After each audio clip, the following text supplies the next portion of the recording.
Hello students, welcome again. In previous video, we studied about cell size, microorganisms, occurrence of microorganisms, movement of microorganisms, measurement of microorganisms. Today, we are going to study the topics nature of microorganisms in these prokaryotic cells, growth of microorganisms, useful microorganisms, and fermentation process. Students, some microorganisms like the fungus that grows on braid or strands of algae in plants are multicellular. However, most microorganisms such as bacteria and viruses are unicellular. They have somewhat different cellular structure. They do not have the membrane-bound organelles as found in eukaryotic cells. The plasma membrane, cytoplasm and nucleoid are their only components. Such cells are called prokaryotic cells. म्हणजे बघा मैत्रिणींनो, काही सूक्ष्मजीव जसं power बुरशी जी येते, त्यानंतर डबक्यातले शैवालाचे तंतू हे काय आहेत, बहुपेशीय सूक्ष्मजीव आहेत. तरी बहुतांश सूक्ष्मजीव हे काय असतात, एकपेशीय असतात, जसे जीवाणू, विषाणू. तर या सूक्ष्मजीवांच्या पेशींची रचना थोडीशी भिन्न असते. या पेशीत दृश्य केंद्रकी पेशीत आढळणारी पटलापासून तयार झालेली अंगके म्हणजे ऑर्गॅनेल्स आपल्याला आढळत नाहीत. तर यात फक्त प्रद्रव्य पटल, पेशीद्रव्य व केंद्रक द्रव्य एवढेच घटक आढळतात. म्हणूनच यांना आदिकेंद्रकी सेल्स असे म्हणतात. म्हणजेच काय, प्रोकॅरियोटिक सेल्स. इथे आपल्याला प्रोकॅरियोटिक सेल्सची आपल्याला डायग्राम दाखवलेली आहे. इथे दिसते बघा. आपला कॉम्प्युटरचा माऊस ज्या पद्धतीचा असतो तशा पद्धतीची ही आकृती आपल्याला दिसते आहे. हा जो आहे हा प्लाझमिड आहे. त्यानंतर कॅप्सूल म्हणजेच तिला आपण संपुटिका असं म्हणतो. त्यानंतर हे आहे सेल वॉल, पेशी पटल. त्यानंतर हे प्रद्रव्य पटल, न्यूक्लिओइड म्हणजे केंद्रकाभ. त्यानंतर सायटोप्लाझम म्हणजे पेशी द्रव्य, पेशीमध्ये असणारं द्रव्य. हे आहेत रायबोझोम्स. तर अशा पद्धतीची ही डायग्राम आहे. ह्या डायग्रामची तुम्ही प्रॅक्टिस करायची आहे.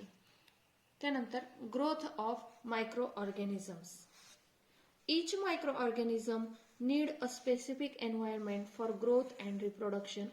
Many microbes need oxygen for their growth, whereas some microbes can grow without oxygen. Some microorganisms survive even in extreme and adverse conditions like the ocean floor, ice in polar regions, hot water springs, etc. During adverse conditions, microorganisms form a thick covering around themselves and stop their life processes. On return of favorable conditions, they come out of the protective covering and continue their life processes. म्हणजे बघा, प्रत्येक सूक्ष्मजीवाला वाढ आणि प्रजनन होण्यासाठी विशिष्ट परिस्थितीची आवश्यकता असते. सूक्ष्मजीव म्हणा किंवा कुठलाही सजीव म्हणा, त्याला वाढीसाठी आणि प्रजनन होण्यासाठी विशिष्ट परिस्थितीची आवश्यकता ही असतेच. बऱ्याचशा सूक्ष्मजीवांना वाढीसाठी ऑक्सिजन आवश्यक असतो. मात्र काही सूक्ष्मजीव हे ऑक्सिजन विना म्हणजे ऑक्सिजन शिवाय वाढू शकतात. समुद्रतळ असेल, ध्रुवीय प्रदेशातील बर्फ असेल, गरम पाण्याचे झरे असतील, तर अशा प्रतिकूल परिस्थितीत सुद्धा काही सूक्ष्मजीव टिकून राहतात. अशा वेळी ते स्वतःभोवती कठीण कवच तयार करून आपली जीवनक्रिया थांबवू शकतात, म्हणजे थांबवतात आणि परिस्थिती अनुकूल झाली की त्या कवचातून पुन्हा बाहेर येऊन आपली जीवन प्रक्रिया सुरू करत असतात. Where do the microorganisms grow? Medium. Medium म्हणजेच काय, माध्यम. तर त्यांना माती, पाणी, कुजणारे पदार्थ इत्यादी हे काय आहे, त्यांचं माध्यम आहे. तापमान कसं लागतं त्यांना, 25 ते 37 डिग्री सेल्सिअस दरम्यान. न्यूट्रिशन, पोषण कसं होतं, specific nutrients, example algae, chlorophyll, oxygen. म्हणजेच काय, विशिष्ट पोषक द्रव्य उदाहरणार्थ शैवाल, हरितद्रव्य, ऑक्सिजन आणि ॲटमॉस्फिअर म्हणजे वातावरण कसं लागतं, दमट तसंच उबदार, ओलसर असं हवामान त्यांना लागतं. According to shape and life processes, microorganisms are classified as algae, fungi, protozoa, bacteria and viruses. Useful microorganisms म्हणजेच काय, उपयुक्त सूक्ष्मजीव. तर बघा, 2 कुंड्या मातीने अर्ध्या भरून घ्यायच्या आहे, त्यांना ए आणि बी अशी नावं द्यायची आहेत. तर एक कुंडीमध्ये आपण काय करायचंय, पालापाचोळा, शेण, फळांच्या साली, भाज्यांची देठं, कागदाचे तुकडे असा कचरा मातीत मिसळायचा आहे. जी बी नावाची कुंडी आहे तिच्यामध्ये काय टाकायचंय, फुटक्या काचा, धातूच्या तुटक्या वस्तू, प्लास्टिकच्या पिशव्या ह्या मातीत मिसळायच्या आणि बागेत एका जागी या कुंड्या ठेवून द्यायच्या आणि 3-4 आठवड्यांनी म्हणजे साधारण महिनाभराने त्यांचं आपण निरीक्षण करायचं आहे. तर बघा, Did the garbage in pot B remain unchanged? कुंडी बी मधला कचरा तसाच राहिला का आणि कुंडी ए मधला कचरा कुठे गेला? तर बघा, तुम्हाला याचं उत्तराचा विचार करता येईल का? Microbes present in soil, dung, etc. decompose the garbage to obtain food material. As a result, garbage is soon converted into manure of the best quality and our surroundings are kept clean.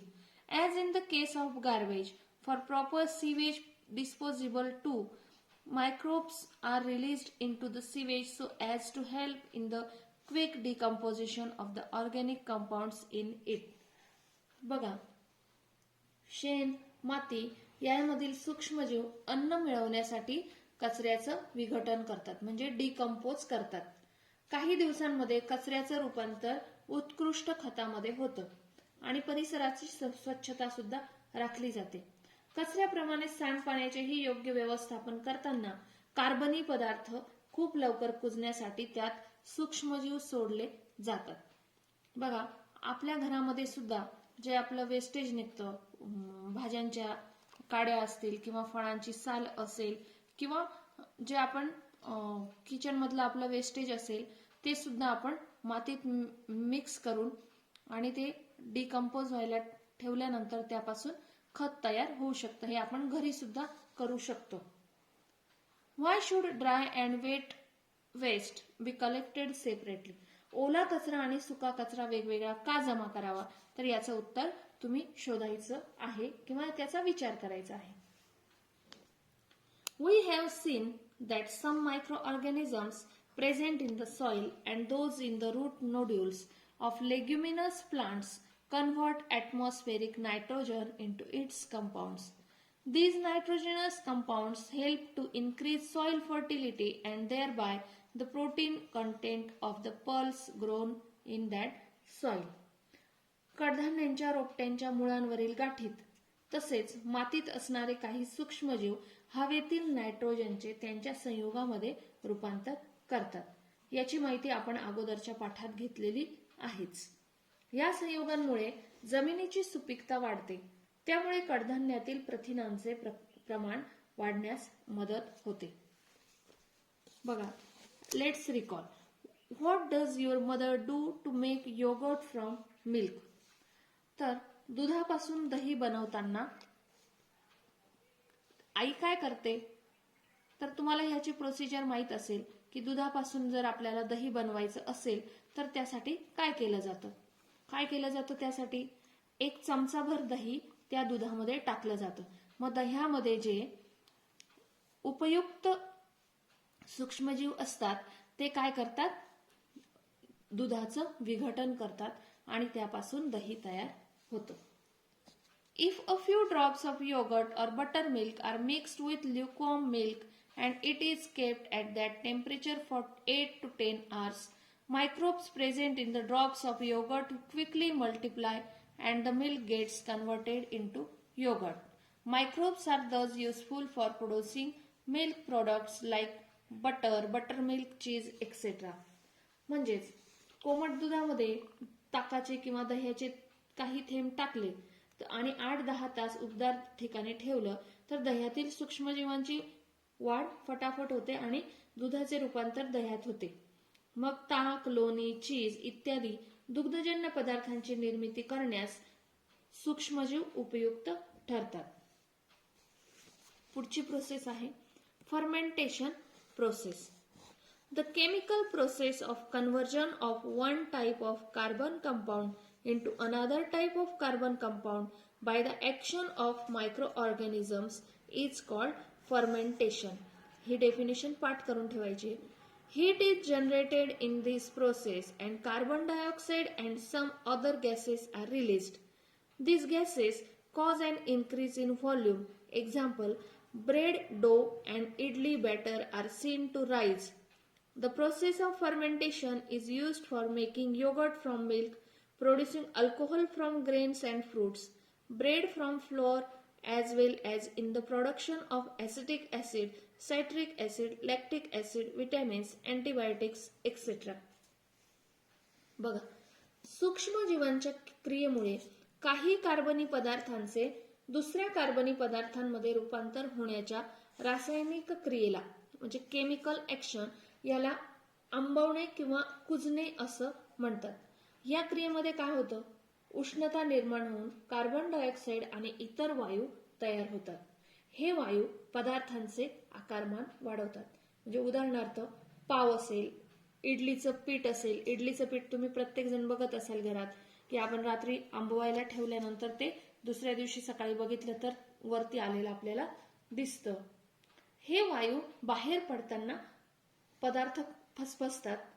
दुधाचे दही बनवणे, फळे व धान्य यापासून alcohol तयार करणे, पिठापासून पाव बनवणे, तसेच acetic acid, citric acid, lactic acid, जीवनसत्व, प्रतिजैविक यांच्या निर्मितीमध्ये फर्मेंटेशनचा उपयोग केला जातो किंवा किण्वन प्रक्रियेचा उपयोग केला जातो. फर्मेंटेशनलाच काय म्हटलं जातं? किण्वन प्रक्रिया. बघा, why is yogurt mixed in the batter or dough for making रवा, इडली, भटुरे, नान? रवा, इडली, नान यामध्ये दही का घालतात? तर तुम्हाला आता याचं उत्तर मिळालं असेल. किंवा दही, इडली, डोसा हे पदार्थ पचण्यास हलके कसे बनतात?